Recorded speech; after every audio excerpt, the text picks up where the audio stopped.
कभी सोचा है कि हम गुजरे हुए कल के बारे में जो कुछ भी जानते हैं वो आखिर जानते कैसे हैं? सच कहूं तो ये किसी जासूसी कहानी से बिल्कुल भी कम नहीं है। इसमें इतिहासकार होते हैं जासूसों की तरह, जो यहाँ वहाँ बिखरे सुरागों को जोड़ते हैं और फिर अतीत की एक पूरी तस्वीर बनाने की कोशिश करते हैं। तो चलिए अपनी जासूसी शुरू करते हैं। स्क्रीन पर देखिए, यहाँ दो नक्शे हैं तो दोनों एक ही जगह के, मतलब भारतीय उपमहाद्वीप के, लेकिन इनके बनने में पूरे 600 साल का फासला है। और बस जरा देखिए तो एक दूसरे से कितने कितने अलग दिखते हैं। तो सवाल ये उठता है कि आखिर यहाँ हो क्या रहा है। मतलब एक ही जगह के नक्शे इतने अलग कैसे हो सकते हैं, और ये जो अंतर है यह हमें इतिहास को समझने के बारे में क्या बताता है। चलिए आज इसी पहेली को सुलझाते हैं। तो हमारी इस पड़ताल का पहला सुराग यही नक्शे हैं। आइए जरा गौर से देखते हैं कि ये हमें क्या बताने की कोशिश कर रहे हैं। इन दोनों नक्शों में तो सच में जमीन आसमान का फर्क है। जरा 1154 वाले नक्शे को देखिए। इसमें दक्षिण भारत ऊपर की तरफ है। जहां आज हम उत्तर भारत को देखते हैं, वहां उस जमाने में दक्षिण भारत दिखाया गया था। और श्रीलंका वो तो बिल्कुल टॉप पर है। अब इसके मुकाबले 1720 का फ्रांसीसी नक्शा देखिए। ये काफी जाना पहचाना लग रहा है ना? तो इससे ये तो साफ है कि इन 600 सालों में सिर्फ जानकारी ही नहीं बदली, बल्कि नक्शे बनाने का जो पूरा विज्ञान है, जिसे हम कार्टोग्राफी कहते हैं, वो ही बदल गया था। असल में फ्रांसीसी नक्शा व्यापारियों और नाविकों के लिए बना था, और यही वजह है कि इसमें कोस्टल एरियाज यानी तटीय इलाकों की जानकारी इतनी सटीक है। तो इस पहले सुराग से एक बहुत जरूरी बात सामने आती है, और वो ये कि जिस माहौल में, जिस कॉन्टेक्स्ट में कोई जानकारी तैयार होती है, वो समय के साथ बदल जाता है। इसीलिए इतिहासकारों को बहुत बहुत सावधान रहना पड़ता है। किसी भी डॉक्यूमेंट को समझने से पहले ये जानना बेहद ज़रूरी है कि वो कब, क्यों और आखिर किसके लिए बनाया गया था। कह सकते हैं कि कॉन्टेक्स्ट ही सब कुछ है। ठीक है, तो अब बढ़ते हैं अपने दूसरे सुराग की तरफ। और ये सिर्फ तस्वीरों या नक्शों के बारे में नहीं है।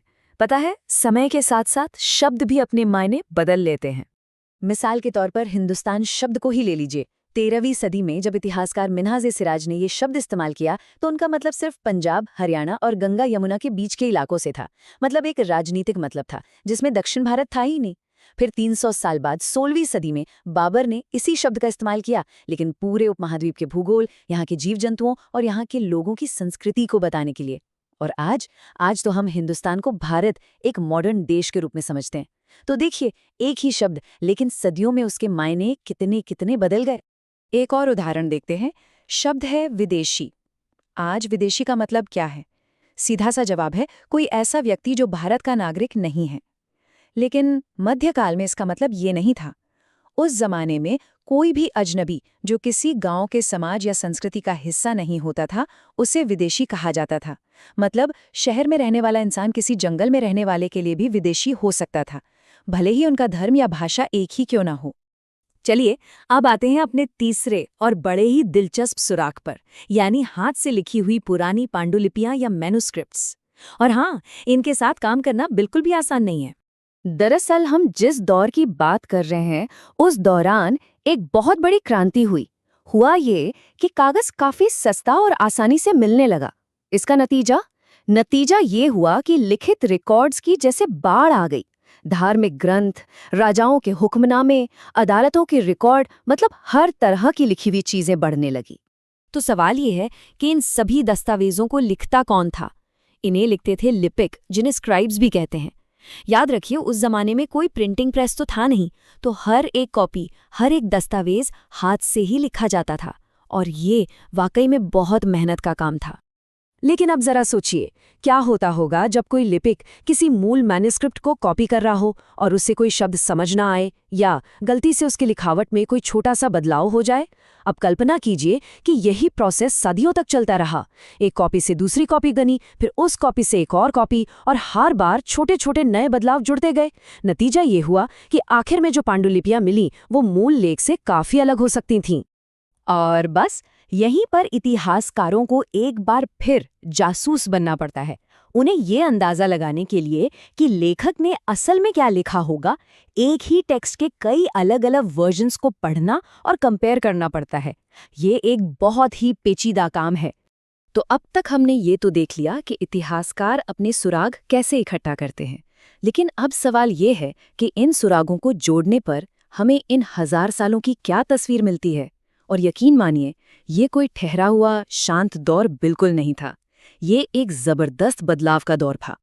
इस दौर में एक से बढ़कर एक नई टेक्नोलॉजी आई, जैसे सिंचाई के लिए पर्शियन व्हील, कपड़ा बुनने के लिए चरखा और लड़ाई के लिए तो आग्नेयास्त्र यानी फायर आर्म्स भी आ गए थे।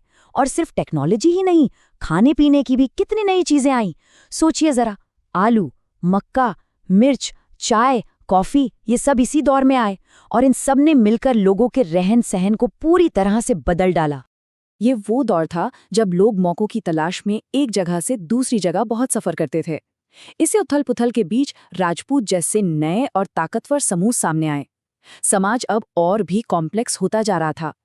लोगों को जातियों या उपजातियों में बांटा जाने लगा। और हाँ, ये जातियां अपने नियम खुद बनाती थीं, जिन्हें उनके बड़े बुजुर्गों की एक सभा चलाती थी। तो इन सब बातों से हम एक बहुत बड़े सवाल पर पहुंचते हैं। आखिर हम इतिहास को देखते कैसे हैं? क्योंकि एक बात तो साफ है, अतीत को समझने के जो पुराने तरीके थे, वो अब काफी नहीं है।